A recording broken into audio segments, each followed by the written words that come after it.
what the hell is alignment? I played D&D for 30 years and it took me 25 years to figure out what the hell alignment actually is. And that's what we're going to talk about today. What alignment is, what it can do for us. Hi, I'm Reed. This is Crowland Publishing. We're a narrative gaming channel. We talk about mainly how to get the best stories out of your games. And this is the last you're going to see in my head today because I think I look terrible. So, alignment. Let's talk about it. So to really discuss alignment, we need to go back to the very first days of basic D&D in the 1970s. And back then, alignment there was just three alignments. There was lawful, chaotic, and neutral. Pretty obviously a shout out to the multiverse of the prolific fantasy novelist Michael Moorcock, whose stories were all predicated on this notion that there was a divine war between the forces of chaos and the forces of law, and sometimes humans could opt out to become neutral. And I think that you were supposed to be in one of three camps regarding this divine war, but of course that was never discussed. And back then there was never any kind of assumptions about the setting that weren't included in the rules. And then of course, in advanced D&D, in the early 1980s, good and evil were included, so those three alignments became 9 alignments, and that's your lawful good to chaotic evil that exists to this day. And it was the closest thing that there was to a role-playing mechanic in the entire game. And even though it's not actually a mechanic, it became enshrined. It became this limiting ethical code that PCs could have, that anything in the world could actually have, from universal constant to kingdoms. Anything could have an alignment. And it became important because realistically, it was also the only textual discussion in the entire game of PC morality and ethics. And in a game where stealing and killing and looting is important, morality and ethics are important. Discussing those things are important. It was thin and it was undernourishing to role players, but it was something. It was some mechanic to talk about. Here's what your characters should look and act like. So in the 4th edition, there was an attempt to modernize alignment, but it was wishy-washy, didn't really go anywhere. And the other problem is law versus chaos. That's always the basis of, are you a lawful person or are you a chaotic person? But what the tits does that mean? Is a lawful person methodical and systematic, or is it obedience to rules? And is it your rules, or is it any kind of laws that you might find yourself in? The Joker is a fantastic example of why law versus chaos doesn't always work. In The Dark Knight, he famously says, I am an agent of chaos, and we have no reason to disbelieve him. Except then he reveals that he has these incredibly methodical and systematic plans that he carries out meticulously. Even though he wants to bring chaos and he wants to bring Gotham City crashing down into complete anarchy, his methodologies are lawful. So is he lawful or is he chaotic? Obviously he's evil, but then that brings us to the problem of, is there good and evil? What does that mean? Would Thor, the mighty god of thunder and protector of villages, have the same idea of good as Kuan Yin, the merciful goddess of compassion? Does a society that's always at war with the hobgoblin nations have the same sense of good as a incredible capitalist nation that's expansive and nevertheless very, very rich? What's good? What's bad? Are these universal concepts? What's lawful? What's chaotic? Immediately we've run into this huge, big, massive, huh? And on top of all this, I think that alignment covers too much ground. Is chaotic neutral selfish and cold-blooded, or capricious and random? Is lawful good you obey all the laws no matter what? Or is lawful good that you do the best for the most people and you're very, very strictly utilitarian in your philosophy of spreading the good? That's not useful to me. Which is it? I need an actual answer because I'm the DM and I want to know what this thing is supposed to be doing in my game. 2 people with 18 strength, I know that they can lift whatever it is, 100 kilos. But alignment does not describe a trait that 2 characters have in common. Is a chaotic good character a Robin Hood guy who works outside the law and who follows their own conscience? Or is that neutral good? And that's not useful to me as a player. And it's certainly not useful to me as a DM because it kind of suggests that I should be policing this stat. But how do I do that? And what does it tell me about my character as a player? Am I bound to this set of ethics before I've even really begun to understand my own PC? So for reasons like that, all those kinds of reasons, I rarely use alignment. But then again, I rarely run straight D&D. I don't think anyone does after a few years. And Eberron has shown us how we can do D&D without regular alignment. I've done a video on how you can chop up Planescape if you want to look around somewhere. So alignment's never been important to me, not for a long time. But gamers tend to love systems, and they tend to like alignment. To them, it's just a part of the D&D experience. So I do use it, and it's there. It never really comes up. And realistically, I just have to hope that players won't be all, oh, I'm chaotic neutral, so I steal the king's jewels and sing a song, and just don't be that dude. And then a few years ago, I found an old interview with Gygax, one of the inventors of D&D, and he was asked about alignment language, which is a long discarded concept. Chaotic people could speak chaotic, lawful neutral people could speak lawful neutral, an idea that made about as much sense on the face of it as a marzipan dildo. And he talked about how it wasn't meant to be that you could just speak this ethical code. It was supposed to represent a loyalty your character had to something in the game world. So you didn't speak chaotic, you might belong to a thieves guild that had elaborate codes.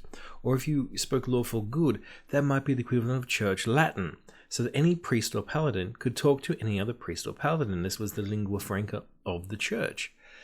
Neutral druids, back in the day when druids had to be neutral, could speak to any other druid, and the idea of this, of course, was that it was a hidden language, or a language that had been suppressed, like the way that the Scots language had been suppressed. Your alignment language should be like and share and subscribe. Also comment, come and say hi, I love talking to you guys. So what I got from this, or what I at least retro-engineered from this interview, was that alignments were never meant to be actual personal, ethical and moral codes. They were sort of free-floating signifiers, and they were actually something that you would more likely find in a storytelling game like Fate many, many years later than what we typically think of as really crunchy D&D. A lawful neutral alignment might be a cop or a judge. Neutral good might be an apolitical charity that just wants to help people. A chaotic evil person might belong to a cult, or they might be in a conspiracy against the good queen, and they just won't stop at anything. And if you're anything like me, when that revelation came down that alignments weren't fixed in stone about your particular PC, they said something about the greater world at large, I went, okay. Why several editions and millions of words later that point was never made explicit? Ah well. So what does my dim bulb revelation mean for me? And what's it mean for you in your game?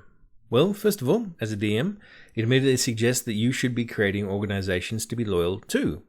Churches, governments, political movements. Chaotic good might represent you being one of Robin Hood's merry men or merry people, or at least sympathetic towards that cause. If you are lawful evil, you might be a corrupt cop. Chaotic neutral might be a criminal organization or a conspiracy which is pitiless and ruthless and will stop at nothing, but might not have the same cosmic overtones of D&D evil as eating the moon or living forever or punching the sun in the face or whatever. And I know what you're thinking. Like most DMs, you're going, oh my god, that sounds like work, and yes it does. So, as always, we pull the oldest trick and we let the players do the work. If someone rocks up with a neutral good ranger, ask, well, what does neutral good mean in this particular context? Are they in some sort of ranger crew that does good as they see fit outside of existing power structures? They don't care if the king is good or bad. They don't care about laws.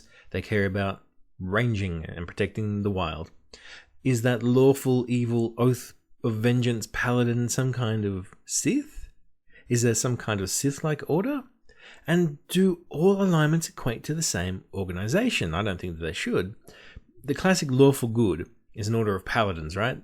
The Silver Hand, the Brotherhood of Niceness, whatever.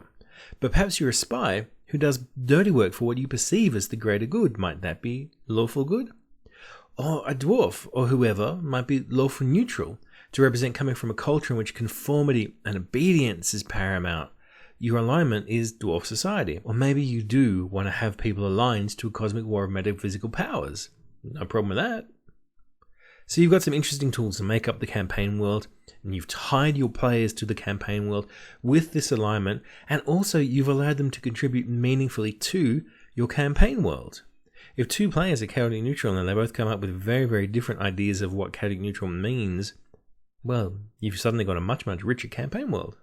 But what if you prefer to keep alignment as a personal ethic rather than allegiance to something?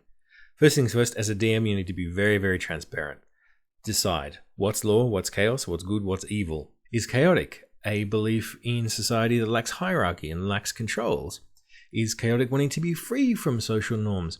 Or is it a personal methodology? Is it a comfort with improvisation and daring? What is good? What's good? What's evil? That's going to be a lot harder to describe, but I think that you as the DM, well, it's your world, you're running it. This is one of the privileges of being a DM. If you think it's going to come up, you should write out what you consider always good, and we should write out what you consider always evil. And good luck with that. So if I was in charge of 6th edition, I would actually remake alignment as loyalty, and I would give you a mechanical bonus when you're acting towards that loyalty and nerfs when you were acting against it. If you are the paladin of the Golden Order of Niceness, and you can say, oh, look, that wizard bastard is about to destroy my Golden Order of Niceness, you get, +2 to hit him. You get advantage to hit him. If you have decided to betray your alignment, if you have decided to say, well, no, I want to sell out Robin Hood and his merry people to the Sheriff Nottingham, maybe that's difficult for you. So you say, okay, well, while you're doing this, you feel guilty, you have a disadvantage. Just something like that. Just a very, very simple mechanic to go with alignment helps. But also, you don't want to hamstring players. You don't want to hamstring PC development. You don't want to hamstring character arcs.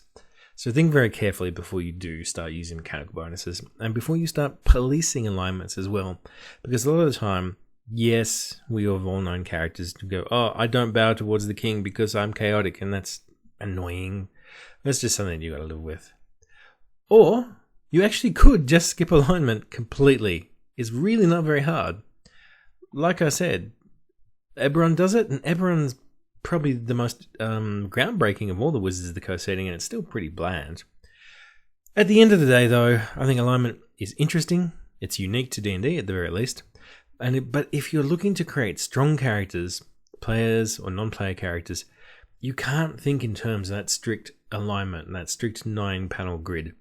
So personally, I use alignment more in the loyalty to an ideal or to an organization rather than personal ethics, but it's your game and you do what you like. I hope this was useful. Like I said, please share and subscribe. Comment, how do you do alignment? And how do you perceive alignment within the game? I'd love to hear from you. Alright, see you later. Bye bye.